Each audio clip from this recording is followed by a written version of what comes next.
नमस्कार। ज्ञान विज्ञान एकेडमी में आपका स्वागत है। यहाँ हम कक्षा 10 हिंदी मीडियम में विज्ञान सब्जेक्ट के प्रकरण नंबर 2 की जिसका नाम है अम्ल, क्षारक और लवण के बारे में चर्चा करेंगे। मित्रों, भाग 1 में हमने अम्ल और क्षार के कुछ सामान्य गुणधर्मों के बारे में चर्चा किया, उसके बाद सूचकों के बारे में चर्चा की और उसके पश्चात अम्ल के रासायनिक गुणधर्मों के बारे में चर्चा किया। यहाँ हम उसके आगे के बारे में अभ्यास करेंगे, परंतु उसके पहले अगर आप हमारे चैनल पर नए हैं तो हमारे चैनल को सब्सक्राइब करें, वीडियो को लाइक करें और पास दिख रहे बेल आइकन पर क्लिक करें और ऑल नोटिफिकेशन को अनेबल कर दें ताकि हमारे चैनल पर आने वाले सारे वीडियो आप सरलता से देख सकें। तो देखिए मित्रों, हमारा अगला सवाल कुछ इस प्रकार से है कि क्षारकों के रासायनिक गुण बताइए। तो देखिए, तो क्षारकों की सबसे पहले हम देखेंगे धातु के साथ अभिक्रियाएं। तो देखिए, जो क्षारक है वो धातु के साथ अभिक्रिया करके, याद रखिएगा कि लवण और हाइड्रोजन गैस उत्पन्न करते हैं। जैसे कि क्षारक प्लस धातु दैट गिव्स लवण प्लस हाइड्रोजन गैस। तो इसके कुछ उदाहरण हम देखते हैं। जैसे कि यहाँ पर हम बात करें तो सोडियम हाइड्रोक्साइड मतलब कि 2NOH aqueous that plus Zn zinc के साथ अभिक्रिया करने पर Na2ZnO2 बन रहा है, मतलब कि सोडियम जिंकेट बन रहा है और H2 गैस उत्पन्न हो रहा है। उसी प्रकार से जो एल्यूमिनियम है वो NOH के साथ अभिक्रिया करेगा तो देखिए क्या बना के देगा, सोडियम एल्यूमिनेट बना के देता है और उसी प्रकार से H2 गैस उत्पन्न करता है। उसी प्रकार से जो क्षारक है वो अम्लों के साथ भी अभिक्रियाएं करती है। तो देखिए, जो क्षारक है वो अम्ल के साथ अभिक्रिया करके लवण एवं जल बनाते हैं। तो जैसे कि देखिए, अब हमें पता है कि क्षारक और अम्ल दोनों जब एक दूसरे के साथ अभिक्रियाएं करेगी तो हमें पहले से ही पता है कि यह अभिक्रियाएं उदासीनीकरण अभिक्रियाएं होती है। और उदासीनीकरण अभिक्रिया में मित्रों याद रखिएगा कि हमेशा लवण एवं जल ही बनता है। तो देखिए, जैसे कि यहाँ पर क्षारक है सोडियम हाइड्रोक्साइड, वो HCl के साथ अभिक्रिया कर रहा है तो देखिए ये उदासीनीकरण अभिक्रिया होगी, इसके वजह से लवण एवं जल बनता है। तो देखिए यहाँ पर लवण के रूप में NaCl बन रहा है और H2O जल बन रहा है। उसी प्रकार से पोटेशियम हाइड्रोक्साइड है वो HCl के साथ जब अभिक्रिया करता है तो KCl बनाता है और उसी प्रकार से जल बना के देता है। उसी प्रकार से जो क्षारक है वो अधातु के ऑक्साइड के साथ भी अभिक्रियाएं करती है। तो देखिए, जो क्षारक है वो अधातु के ऑक्साइड के साथ अभिक्रिया करके लवण तथा जल बनाते हैं। जैसे कि देखिए यहाँ पर कैल्शियम हाइड्रोक्साइड है वो CO2 मतलब कि ये देखिए कार्बन जो है वो अधातु है और ये उसका ऑक्साइड है मतलब कि CO2 कार्बन डाइऑक्साइड के साथ अभिक्रिया करने पर CaCO3 मतलब कि कैल्शियम कार्बोनेट बना रहा है और उसी प्रकार से जल बना रहा है। उसी प्रकार से हमारा अगला सवाल ये है कि पीतल एवं तांबे के बर्तनों में दही एवं खट्टे पदार्थों को क्यों नहीं रखना चाहिए। तो देखिए मित्रों, तो इसका जवाब कुछ इस प्रकार से है कि देखिए, जो दही एवं खट्टे पदार्थ है, अब देखिए ये दही और खट्टे पदार्थ होते हैं अम्लीय प्रकृति के। अब देखिए, जब भी अम्ल धातु के साथ अभिक्रिया करेगा तो देखिए धातु के साथ अभिक्रिया करने से ये कुछ विषैले पदार्थों का निर्माण करता है और ये विषैले पदार्थ हमारे लिए बहुत ही हानिकारक होते हैं। इसलिए जब भी हमें पीतल एवं तांबे के बर्तनों में दही एवं खट्टे पदार्थों को रखना नहीं चाहिए। उसी प्रकार से हमारा अगला सवाल कुछ इस प्रकार से है कि धातु के साथ अम्ल की अभिक्रिया होने पर सामान्यतः कौन सी गैस निकलती है, उदाहरण के द्वारा बताइए, उदाहरण द्वारा समझाइए और गैस की उपस्थिति की जांच भी कीजिए। तो देखिए, जब भी धातु है वो अम्ल के साथ अभिक्रिया करेगा तो मित्रों हमेशा याद रखिएगा कि धातु जब भी अम्ल के साथ अभिक्रिया करेगा तो कंपलसरी हाइड्रोजन गैस उत्पन्न होती है। जैसे कि यहाँ पर हम एग्जांपल लेते हैं, जैसे कि जो जिंक है वो H2SO4 के साथ अभिक्रिया कर रहा है तो ZnSO4 बना रहा है, उसी प्रकार से H2 गैस उत्पन्न हो रहा है। अब H2 गैस उत्पन्न हो रहा है, उसकी हमें जांच करनी है। तो देखिए, जांच करने के लिए हम क्या करेंगे कि सबसे पहले हम करेंगे कि जो हाइड्रोजन गैस की उपस्थिति की जांच करने के लिए हम क्या करेंगे कि जो माचिस है वो जलती हुई माचिस की तिल्ली को हम क्या करेंगे कि वो जलती हुई माचिस की तिल्ली को जहाँ से गैस निकल रही है वहाँ पर लेके जाएंगे। तो देखिए, जब भी गैस निकल रही है वहाँ पर लेके जाएंगे तो वो फटफट की ध्वनि के साथ और तेजी से जलेगा, मतलब कि जो भी गैस निकल रही होगी वो विस्फोटक गैस होगी और ऐसी विस्फोटक गैस मात्र हाइड्रोजन गैस होती है। जैसे कि आप यहाँ पर देख सकते हैं, देखिए यहाँ पर जो कोई ये एसिड है, ये एसिड के साथ धातु की अभिक्रिया हो रही है। अब देखिए, धातु की अभिक्रिया होने से देखिए यहाँ से गैस निकल रही है और वो गैस पानी के अंदर जा रही है। अब देखो, पानी के अंदर से ये बुलबुले के रूप में बाहर गैस निकल रही है। यहाँ पर हम जलती हुई माचिस की तिल्ली ले जाते हैं तो फटफट की ध्वनि के साथ जलती है और तेजी से, मतलब कि इसमें से जो भी गैस निकल रही होगी वो अधिक विस्फोटक गैस होगी, और विस्फोटक जो गैस होती है वो हमेशा हाइड्रोजन ही होती है। उसी प्रकार से देखिए हमारा अगला सवाल कुछ इस प्रकार से है कि कोई धातु यौगिक ए तनु हाइड्रोक्लोरिक अम्ल के साथ अभिक्रिया करता है तो बुदबुदाहट उत्पन्न होती है। इससे उत्पन्न गैस मोमबत्ती को बुझा देती है। यदि यौगिकों में एक कैल्शियम क्लोराइड है तो अभिक्रिया को संतुलित करने का रासायनिक समीकरण लिखिए।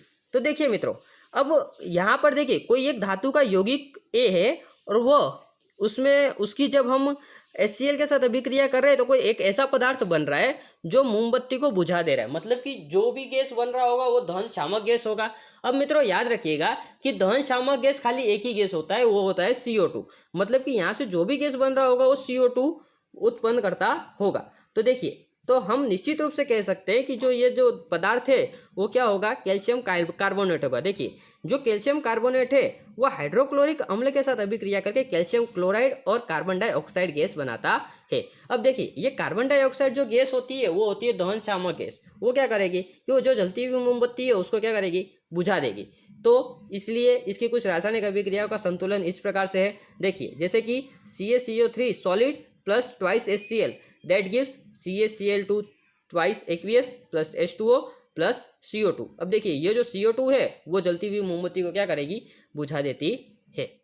उसी प्रकार से हमारा अगला सवाल है अम्ल और क्षार के जलीय विलयन के बारे में बताइए। तो देखिए मित्रों याद रखिएगा कि जो अम्ल का है तो अम्ल का जलीय विलयन हमेशा H+ आयन उत्पन्न करता है। और मित्रों याद रखिएगा कि कोई भी पदार्थ अम्ल है तो उसका अम्ल का मुख्य कारण है कि वो जलीय विलयन में H+ आयन उत्पन्न करता है। तो जो भी पदार्थ जलीय विलयन में H+ आयन उत्पन्न करता है वो होता है अम्ल। या फिर हमें दूसरे शब्दों में याद रखना है कि देखिए ये जो H+ आयन है ना ये बहुत ही सक्रिय होता है। तो ये क्या करेगा कि तुरंत ही पानी के साथ अभिक्रिया कर देगा। तो देखिए पानी के साथ अभिक्रिया करके पानी से संयोजन बना देगा और H3O+ जैसा एक स्थायी आयन बनाता है।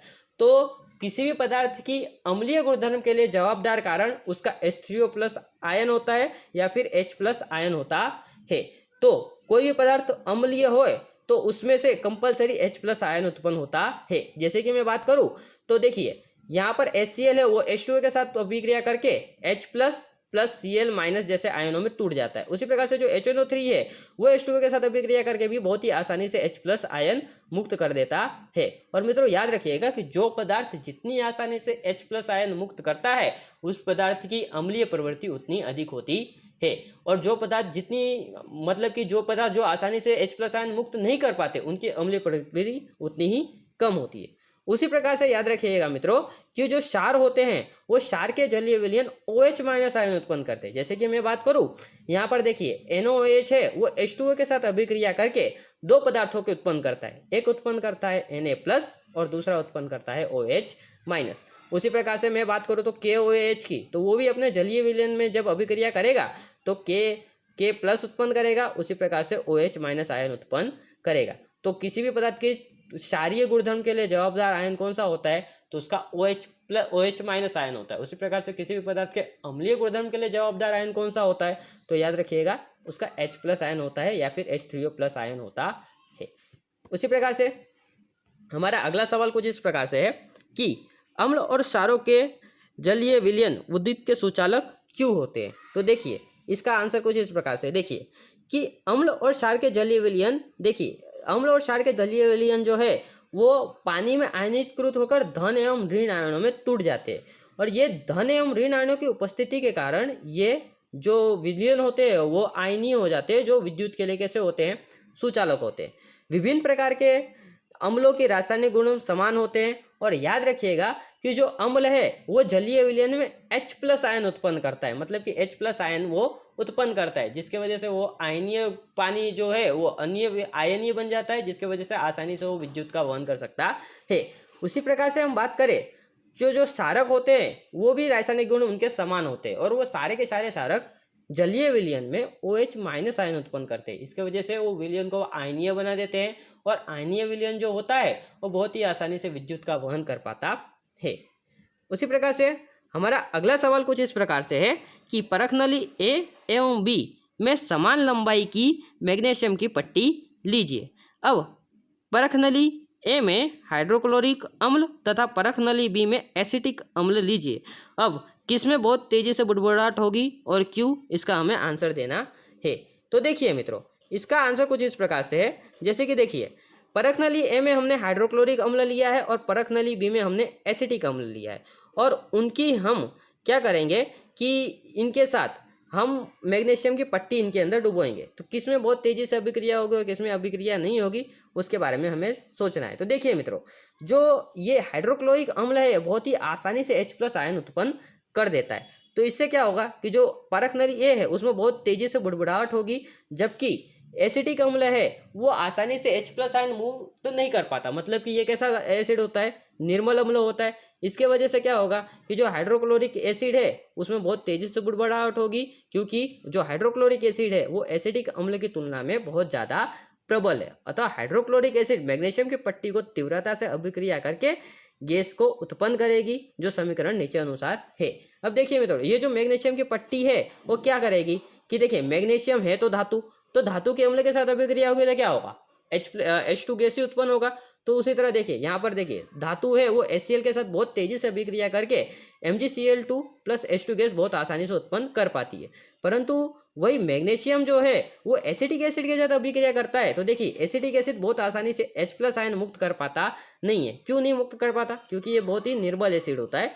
तो इसके वजह से क्या होगा कि ये प्रक्रिया तो होगी पर बहुत ही धीमी प्रक्रिया होगी, और उसी तरह CH3COO2 plus Mg plus H2 gas उत्पन्न होगी। उसी प्रकार से हमारा अगला सवाल कुछ इस प्रकार से है कि HCl और HNO3 आदि के जलीय विलयन अम्लीय अभिलक्षण क्यों प्रदर्शित करते हैं, जबकि अल्कोहल और ग्लूकोज के यौगिक विलयनों में अम्लता के अभिलक्षण प्रदर्शित नहीं हो पाते हैं। तो देखिए क्यों ऐसा होता है। तो देखिए जो HCl और HNO3 है ये जलीय विलयन अम्लीय लक्षण प्रदर्शित करते हैं। इसका कारण मुख्य रूप से क्या है कि ये जो HCl और HNO3 है ये बहुत ही आसानी से H+ आयन मुक्त कर पाते हैं, और हमने जैसे ही बात की थी कि जो पदार्थ जितनी आसानी से H+ आयन मुक्त कर पाता है उसका अम्लीय गुणधर्म उतना अधिक होता है। तो जो H+ और HNO3 है मतलब कि HCl है और उसी प्रकार से जो नाइट्रिक एसिड है ये बहुत ही आसानी से H+ आयन मुक्त कर पाते हैं, इसलिए ये जो है ये प्रबल एसिड के रूप में माने जाते हैं। उसी प्रकार से जो ग्लूकोज और अल्कोहल है इनके पास भी H+ आयन तो है, परंतु इनकी संरचना कुछ इस प्रकार से होती है कि जिसके वजह से वो H+ आयन बहुत आसानी से मुक्त कर पाते नहीं है। इसलिए ये जो पदार्थ है इनके अम्लीय लक्षण प्रदर्शित नहीं हो पाते, जबकि HCl और HNO3 मतलब कि नाइट्रिक एसिड और हाइड्रोक्लोरिक एसिड की बात करें तो ये बहुत ही आसानी से H+ आयन मुक्त कर पाते हैं। इसकी वजह से इनके अम्लीय लक्षण बहुत ही आसानी से अभिलक्षित हो जाते हैं। उसी प्रकार से हम बात करें तो हमारा अगला सवाल इस प्रकार से है कि अम्ल का जलीय विलयन क्यों विद्युत का चालन करता है। तो देखिए मित्रों, अम्ल का जलीय विलयन विद्युत का चालन क्यों करता होगा, क्योंकि इनके पास मुक्त H+ आयन आए होते हैं। इसकी वजह से बहुत ही आसानी से विद्युत का चालन करते हैं। तो देखिए क्या इसका आंसर होगा कि अम्ल का जलीय विलयन विद्युत का चालन करता है। क्यों, क्योंकि अम्ल का जलीय विलयन के पास आयनीकृत होकर धन आयन एवं ऋण आयनों में विभाजित हो जाते हैं, और इन्हीं आयनों की उपस्थिति के कारण जो अम्ल है उसका जलीय विलयन विद्युत का बहुत ही आसानी से चालन कर जाता है। जैसे कि मैं बात करूं जहां पर HCl है वो HCl बहुत ही आसानी से H+ और Cl- आयनों में उत्पन्न हो जाता है। देखिए अब यहाँ पर धन आयन भी बन रहा है, ऋण आयन भी बन रहा है, दोनों प्रकार के आयन है, जिसकी वजह से बहुत ही आसानी से आयनीकृत हो गए आयन विलयन होते हैं, और ये विलयन बहुत ही आसानी से विद्युत का वहन कर पाते हैं। उसी प्रकार से जैसे कि हम बात करें नाइट्रिक अम्ल की, तो नाइट्रिक अम्ल भी आसानी से H+ और NO3- आयन उत्पन्न कर देता है जो आयनीकृत अवस्था में होते हैं, जिसकी वजह से बहुत ही आसानी से विद्युत का वहन कर पाते हैं।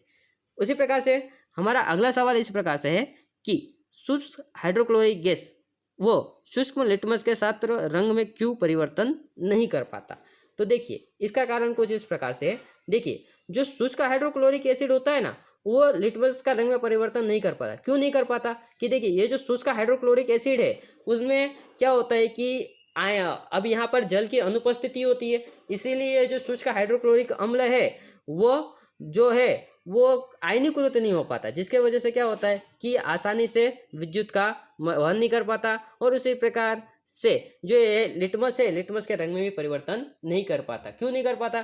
क्योंकि किसी भी पदार्थ के अम्लीय गुणधर्म के लिए जवाबदार कारण होता है उसका H+, परंतु शुष्क हाइड्रोक्लोरिक अम्ल है वो H+ आयन मुक्त कर नहीं पाता, और अगर H+ आयन मुक्त नहीं कर पाता तो वो लिटमस के रंग में भी परिवर्तन कर पाएगा नहीं। इस प्रकार से हमारा अगला सवाल कुछ इस प्रकार से है कि अम्ल को तनुकृत करते समय हमें यह अनुशंसित करना चाहिए कि अम्ल को जल में मिलाना चाहिए, न कि जल को अम्ल में बनाना चाहिए। तो देखो यहाँ पर हमें यह नियम दिया गया है मित्रों कि जब भी हम किसी भी अम्ल को तनुकृत करना है हमें अम्ल को, तो हमें क्या करना चाहिए कि अम्ल को जल में मिलाना चाहिए, नहीं कि जल को अम्ल में मिलाना चाहिए। अब ऐसा क्यों करना चाहिए? तो देखिए मित्रों, इसका कारण कुछ इस प्रकार से है। जैसे कि हमें पता है कि देखिए जो अम्ल होता है, अम्ल और जल की जब रासायनिक अभिक्रियाएं होती है तो ये अभिक्रियाएं ऊष्माक्षेपीय अभिक्रियाएं होती है। अब ऊष्माक्षेपीय अभिक्रियाएं कैसी अभिक्रियाएं होती है? तो देखिए मित्रों, जो ऊष्माक्षेपीय अभिक्रियाएं होती है ऐसी अभिक्रियाएं होती है जिसमें जिन अभिक्रियाओं में उत्पाद निर्माण के समय बहुत ही अधिक प्रमाण में ऊष्मा उत्पन्न होती है। तो अब देखिए मित्रों, अब क्या होता है कि यदि हम क्या करें कि अम्ल को तनु करने के लिए हम क्या करते हैं कि देखिए हम क्या करेंगे कि यहाँ पर अधिक प्रमाण में जल रख देंगे और बाहर से अगर हम लोग अम्ल अंदर डालते हैं तो देखिए मित्रों, अब यहाँ पर जल और अम्ल के बीच में अभिक्रिया होगी। अब देखिए जल और अम्ल के बीच में जब अभिक्रियाएं होगी तो हमें पता है कि ऊष्माक्षेपीय अभिक्रिया होगी, मतलब क्या होगा कि अधिक प्रमाण में ऊष्मा उत्पन्न होगा। अब देखिए, अब ऊष्मा उत्पन्न होने के कारण क्या होगा कि यहाँ से जो जल की बूंदे हैं उनका वाष्पीकरण शुरू हो जाएगा। परंतु क्या होता है मित्रों कि यहाँ पर जल की मात्रा अधिक होने के कारण वो जो वाष्प में रूपांतरण होते हैं ना, उसको ये जो जल की अधिक मात्रा है उसको अवशोषित कर लेती है, इसलिए हम लोग किसी भी अम्ल को आसानी से तनुकृत कर पाते हैं, जो हमें नुकसान करता नहीं है। परंतु हम इसका उल्टा काम करें, क्या करें कि हम यहाँ पर पात्र के अंदर अम्ल भर ले और हम बाहर से जल को इसके अंदर डालें, तो उस समय क्या होगा? तो देखिए मित्रों, अब यहाँ पर अम्ल की मात्रा तो उसी तरह अधिक है, अब जल हम यहाँ पर अंदर डाल रहे हैं तो देखिए यहाँ पे जल की मात्रा बहुत ही कम है। तो अब क्या होता है कि इस समय जल के साथ ये जो अम्ल है वो अभिक्रिया करेगा। अब अभिक्रिया होगी तो ऊष्माक्षेपीय अभिक्रिया है, मतलब कि यहाँ पर जल जो है उसका रूपांतरण हो जाएगा वाष्प में। अब देखिए मित्रों, यहाँ पर जल की मात्रा कम है इसलिए इसका अवशोषण हो पाता नहीं है, और ये जो जल है वो बाहर की तरफ फेंका सकता है, और जो प्रयोगकर्ता होता है उसको ये नुकसान कर सकता है, मतलब कि हाथ को या चमड़ी को ये नुकसान कर सकता है। या फिर तो कभी कभी तो ऐसा होता है कि ये जो पात्र है ना वो भी फट जाता है। तो ऐसे कंडीशन में क्या किया जाता है कि ये हमारे लिए हितावह रहेगा नहीं, और हमारे लिए बहुत ही नुकसानकारक है। इसलिए हमें ये सुनिश्चित करना चाहिए कि जब भी हम लोग किसी भी अम्लों को तनुकृत करें तो हमें जल के अंदर अम्लों को मिलाना चाहिए, ना कि अम्ल के अंदर जल को मिलाना चाहिए। उसी प्रकार से हमारा अगला सवाल कुछ इस प्रकार से है कि आश्रित जल जो है वो विद्युत का चालक नहीं होता, जबकि वर्षा का जल विद्युत का चालक होता है। तो देखिए मित्रों, इसका कारण क्या है? तो देखिए मित्रों, जो ये आश्रित जल है वो विद्युत का चालक नहीं होता। इसका कारण क्या है कि देखिए जो आश्रित जल है उसमें कोई प्रकार का लवण या फिर आयन नहीं आया होता, मतलब कि ये आयनीकृत होता ही नहीं है। अब इसमें कोई आयन ही नहीं आया होता तो ये विद्युत का वहन कर पाता नहीं है। इसी प्रकार से देखिए जो आश्रित जल है इसमें कोई लवण नहीं होता, गैस नहीं होता, इसकी वजह से ये बहुत ही आसानी से विद्युत का वहन नहीं कर पाता। जबकि हम वर्षा के जल की बात करें तो देखिए वर्षा के जल में वातावरण में देखिए CO2 होता है, SO2 होता है। अब यह जो CO2 और वातावरण का SO2 है वो जल के साथ अभिक्रिया करता है। अब जल के साथ अभिक्रिया करने के पश्चात क्या होगा? देखिए H2CO3 और H2SO4 जैसे ये अम्ल बनाता है। अब देखिए H2SO4 या फिर H2CO3 है बहुत ही आसानी से H+ आयन उत्पन्न कर देते हैं। अब H+ आयन उत्पन्न होता है मतलब कि ये जो वर्षा का जल है वो आयनीकृत हुआ होता है, जिसके वजह से क्या होगा कि इनका जो वर्षा के जल का विलयन होगा वो आयनों में वियोजित पाया जाता है, जिसकी वजह से वो बहुत ही आसानी से विद्युत का वहन कर पाता है। जबकि आसुत जल होता है उसके अंदर ये किसी भी प्रकार के लवण या फिर ऐसे आयन नहीं आए होते जो आयनीकृत अवस्था में हो, जिसके वजह से आश्रित जल है वो विद्युत का वहन नहीं कर पाता, जबकि जो वर्षा का जल है वो विद्युत का वहन बहुत ही आसानी से कर पाता है। This is the end of our lecture. Thanks for watching this and God bless you all.